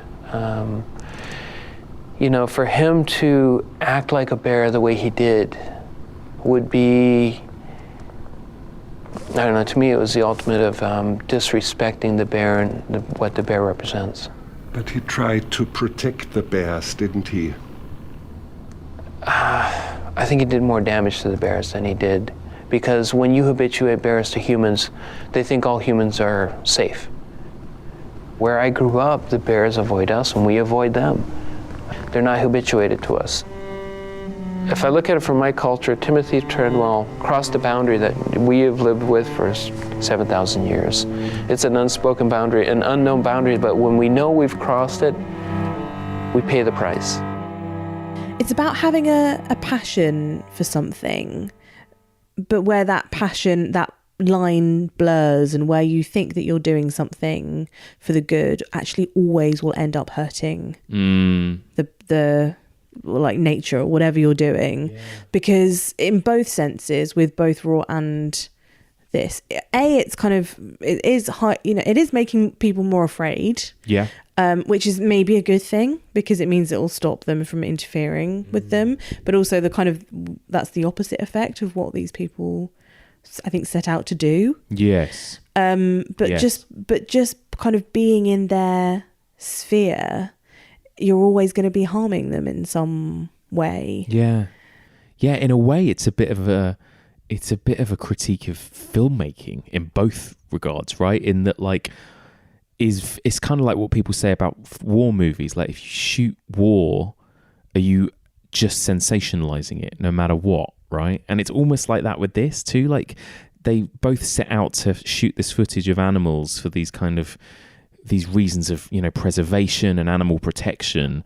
And you're right, like in both cases, it's kind of completely backfired, really. And they've put themselves front and center. I think that's also the difference. This isn't a nature documentary and like watching an Attenborough where they really are keeping their distance and they're really not interfering. They're really not, affecting the course of it at all. And they are trying to help with conservation or raise awareness about the climate and things like that, which, I think they're that point is in there in Timothy Treadwell's diaries about how there is no water and the environment is so affected, and it's really sad, all of that stuff. It is really sad, and he could have done all of that without putting himself front and center, but that's where the arrogance comes in, or that's where that need to be at the heart of everything comes in. Exactly. Like trying to create a story and trying to put yourself as the main character in it, essentially, right? It's so interesting. Yeah, I find all of that stuff really fascinating as well. Like just the idea of you can link this to anything. You can link this to true crime, even. Like just the idea of filming these things, editing them, shaping them into a story is naturally going to exploit them and make things worse a lot of the time as well, you know.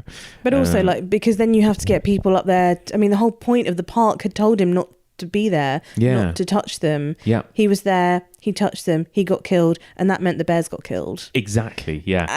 And so that's where, like, I think the sympathy, you lose a bit of the sympathy. Yeah, definitely. Because that's just fucking common sense. Yeah. Which they're lacking in. And it was the same with Raw. Yeah. These lions, because of a flood, they escaped and were roaming around, and so the authorities just came and shot them. Yeah. Which was awful. And they're still, the thing is, they still clearly feel so affected by it all these years later. The people who were involved in Raw felt a lot of guilt around that, as they should have. Yeah.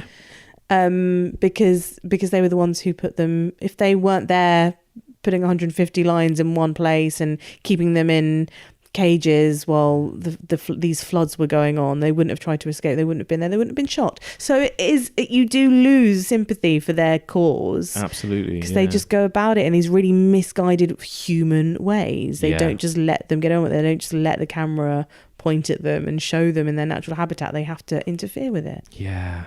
Sorry. Yeah, no, you're totally right. It's so interesting. But yeah, I think it is. It's horrible. It does make the whole thing really sad. And again, in that very Herzog way, all feel a bit ultimately pointless as well, right? You just go, oh, well, everything was for nothing. Yeah. And, you know, again, kind of perfect, both of them examples of nature biting back, because it's like, look at what happens when we try and mess with it, right? When we try and mess with the natural order of things in the natural world, you know. I think the worst thing about the Grizzly Man one is that Timothy Treadwell would have been quite happy being bear food, I think. Yes.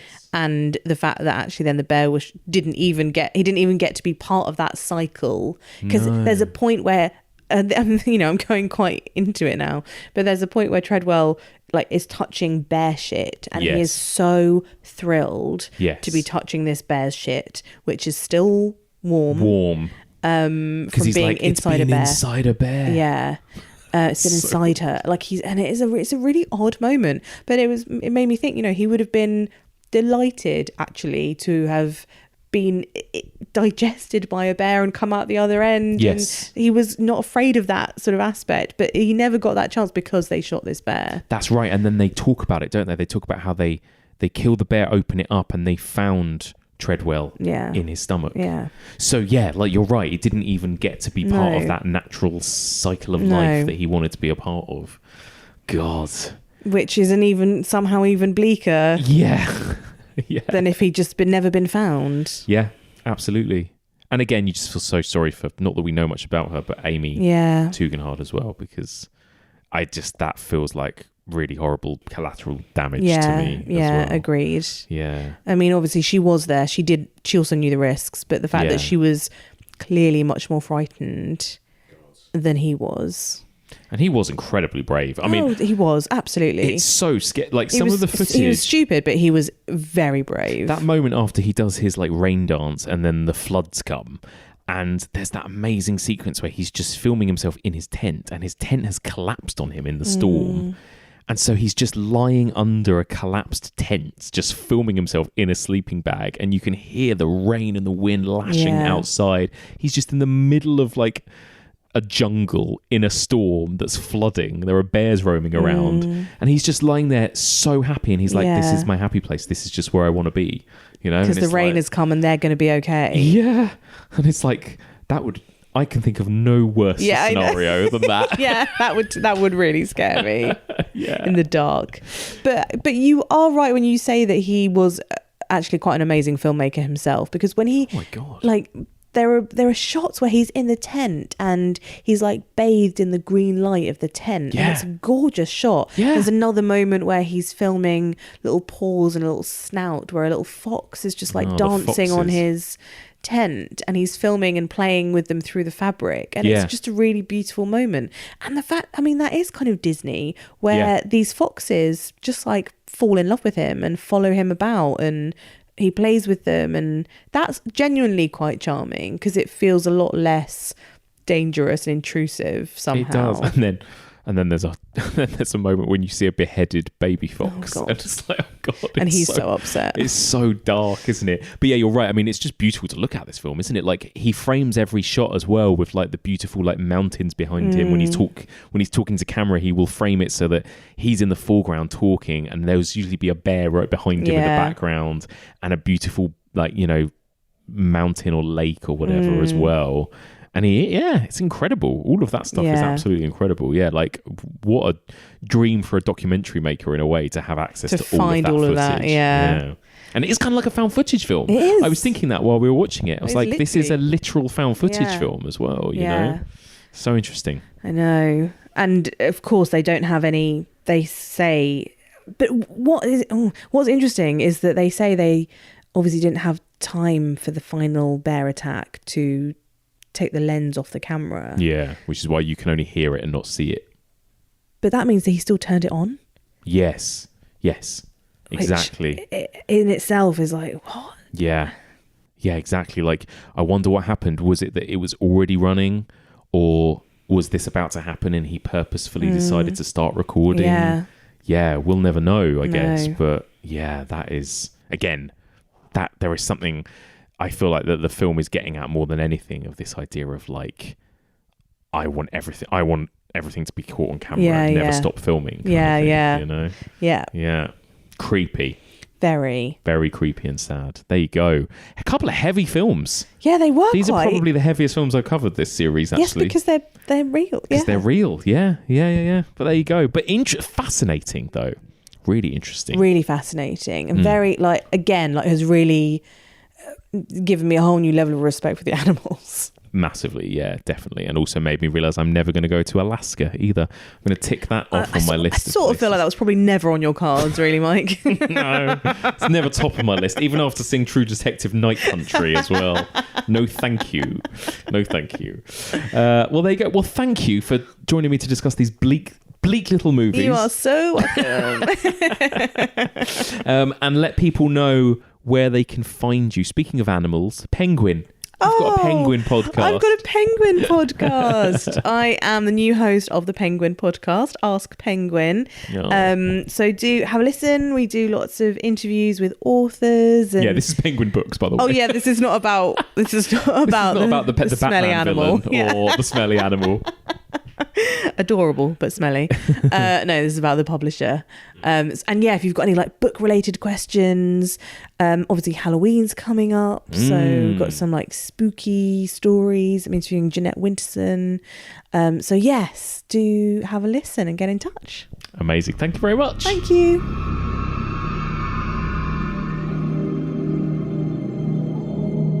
And that's it for this week. Thank you so much for listening. And once again, a massive thank you to my brilliant guest, my brilliant wife, Rhianna Dhillon.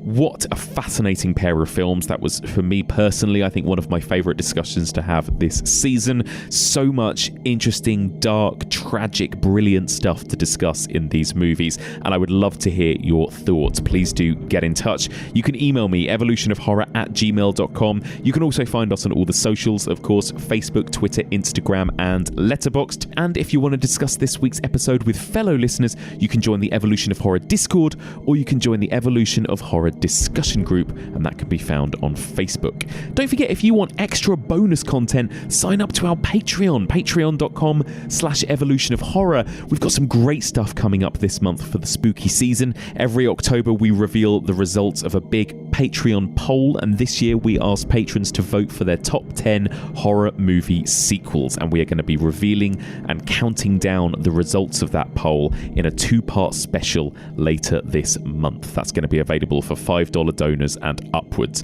Just head to patreon.com/evolution of horror. You can find this podcast in all the usual podcast places, and if you get a spare minute, I'd be so grateful if you could drop us a little rating and review on Apple Podcasts or Spotify or whichever podcast app you use, as that always helps us get discovered by new listeners. So, on to next week then. Well, we're going from the sublime to the slightly ridiculous next week. A bit of a change in tone, in fact, next week. It's a monkey double bill, or primate double bill, I should say. Next week, I'm going to be joined by a brand new guest, Ali Penelope, and we're going to be discussing Link from 1986 and George Romero's Monkey Shines from 1988. It's going to be quite the week. Join us next week for all of this and more on the evolution of horror.